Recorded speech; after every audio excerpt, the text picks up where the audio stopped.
कांग्रेस के वरिष्ठ नेता व जिला ग्रामीण अध्यक्ष त्रियुगी नारायण शुक्ला के ऊपर पीड़ित कमलेश्वर प्रसाद मिश्रा ने आरोप लगाया है कि उनकी जमीन पर कांग्रेसी नेता ने जबरन कब्जा कर लिया है। पीड़ित ने बताया कि वो मुंबई में रहकर काम करता है और उमरी गांव में उसने कुछ साल पहले 7 एकड़ जमीन खरीदी थी, जहां पर खेती किसानी का कार्य करता था। लेकिन कांग्रेस के नेता अपने पावर का उपयोग करते हुए उसकी जमीन पर अवैध कब्जा कर लिए हैं और वहां पर धर्म कांटा खोलने के साथ ही आवास निर्माण व सड़क निर्माण करा डाला। साथ ही पीड़ित द्वारा कराए गए बोर पर भी अवैध कब्जा कर लिया व उसकी बाउंड्री वॉल को तोड़ डाला। पीड़ित ने इस मामले की शिकायत तहसील में की थी, जहां से फैसला उसके पक्ष में सुनाया गया था, लेकिन उसके बावजूद भी कांग्रेसी नेता जमीन छोड़ने को तैयार नहीं है। फिलहाल मामला न्यायालय में विचाराधीन है। बताइए क्या नाम है और कौन सा गांव है, क्या घटना हुई है? हमारा नाम कमलेश्वर प्रसाद मिश्र है। गांव का नाम उमरी है, टोला नादा है। मैं जो है तो यहाँ नादा का मूल निवासी हूँ। वैसे तो बम्बई में रहता हूँ, पर यहाँ भी मेरा मकान हो गया है, तो मैं ज़मीन लिया था यहाँ। करीब जो है तो 7 एकड़ ज़मीन खरीदा था। तमाम मेरा जो है तो वहाँ जोते बोते थे और जो है तो जोत बो कर के खेती करते थे। इसके बाद जो है तो श्री त्रियुगी नारायण उर्फ भगत शुक्ला ने ये ज़मीन खरीद कहीं बाहर 500 मीटर पूर्व स्थित ज़मीन खरीदे।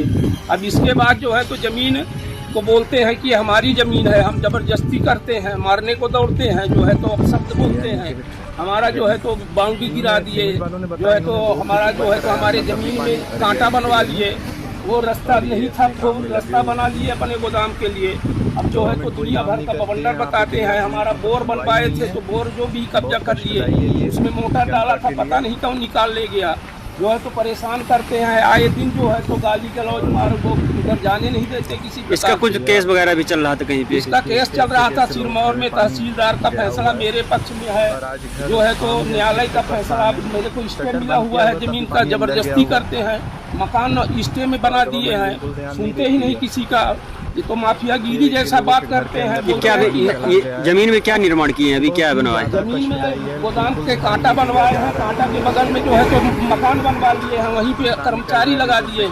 रोज 1000-2000 वो कमाते हैं। हमारी जमीन चली गई और 1000-2000 वो रोज कमा रहे हैं। जो है तो हजारों ट्रक का जो है तो वो करते हैं, रोज कांटा करते हैं, उससे पैसा 100-200 रुपये रोज लेते हैं। ये त्रियुगी नारायण भगत कौन है? त्रियुगी नारायण उर्फ भगत शुक्ला जो है तो मूल निवासी बेलवा सुरसरी सिंह के हैं। ये कांग्रेस के नेता हैं, यहाँ सिमरिया विधानसभा से चुनाव लड़ते हैं और जो है तो यहाँ आके जमीन खरीदे। गांव में भी चलिए कोई भी कहीं भी जमीन खरीद सकता है, तो यहाँ जमीन खरीदे।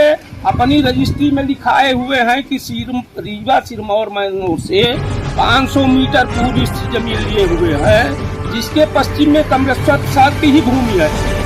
अपने खुद मुंह से लिखते हैं कि पश्चिम कमलेश्वर प्रसाद की भूमि है, फिर भी जो है तो पश्चिम पूरा मेरा जो है जमीन हड़प लिए, पूरा जो है वो कर लिए। जो है तो बाउंड्री गिरा दिए, मेरा जो है तो तार बाउंड्री का तार भी वो हटा दिए। सब जो है तो जबरदस्ती करते हैं।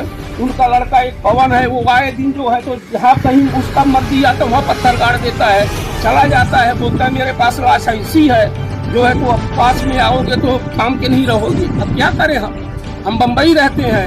हम 6 महीने साल भर में कभी 10 दिन कभी 20 दिन। इसकी शिकायत आप कहाँ दे चुके? इसकी शिकायत आप कहाँ दे चुके? इसका वो हम हर जगह दिए, थाना में दिए, एसपी को दिए, पुलिस निरीक्षक, पुलिस महानिरीक्षक, जहाँ जहाँ मानव आयोग, प्रधानमंत्री, मुख्यमंत्री, हर जगह कागज भेज चुके। आज तक कोई एक पुलिस का सिपाही नहीं आया मेरे घर में कि तुमको कोई तकलीफ है कि नहीं तकलीफ है। यानी इस तरह से है कि ना तो प्रशासन सुनता है, ना पुलिस सुनता है, ना तहसील का फैसला मानते हैं, ना कोर्ट का फैसला मानते हैं। इसके अलावा अपर कलेक्टर ने मेरे पक्ष में फैसला लिखा हुआ है कि जो जमीन जहां पर जैसे स्थिति चौहर्दी है, उस आधार पर के जो है तो उसका नक्शा तरमीम किया जाए। अपर कलेक्टर के भी कहा नहीं मानते हैं। ये जो लिखा है दिखाए, कागज दिखाए, उनको दिखाए, तहसीलदार को दिखाए कि साहब मेरा फैसला है, मेरी जमीन मेरे को दिलवा दो। आज तक कोई सुनता ही नहीं है। 181 में लगाए, वो लिख लिए, अब आते हैं ऐसा होगा वैसा हो गया। 6 महीना बोले आपका काम हुआ है, आपका काम हुआ, 6 महीने बाद वो भी चुप हो गए कि जो है तो हो गया तुम्हारा काम। पता नहीं कौन क्या कह दिया, हमारा काम हो गया, हमको कुछ मिला ही नहीं और काम हमारा हो गया। कैसे हो जाएगा काम हमारा? यानी आप ये मानते हैं कि ये नेताओं के दबाव में चल के अभी ये नेता का दबाव नहीं, नेता है ही ये तो जो है तो यूपी का आजम खान है। ये पता नहीं कितनी जमीनें हड़पे हुए है। हमारा तो है आगे चल के चलिए तो बढ़ई का है, कोल का है, सबका नक्शा तदमी करके फिर पहुंच जाता है कि हमारी जमीन है। किसी का कहीं भी पट्टा हो, नाजायज हो जायज हो, ये जाके जमीन खरीद लेगा और फिर नक्शा बनवा के बोलेगा ये तो हमारी जमीन हो गई है, तुम हटो। चाहे घर बनाए हो, चाहे कुआं बनाए हो, चाहे बौली बनाए हो, चाहे बोर करे हो, किसी का सुनता ही नहीं है आदमी। इतना माफिया है, अपने आप को बोलते हैं मैं रीवा का मुख्यमंत्री हूँ। अब क्या कहे कि मुख्यमंत्री है कि आम आदमी हमारे जैसा है।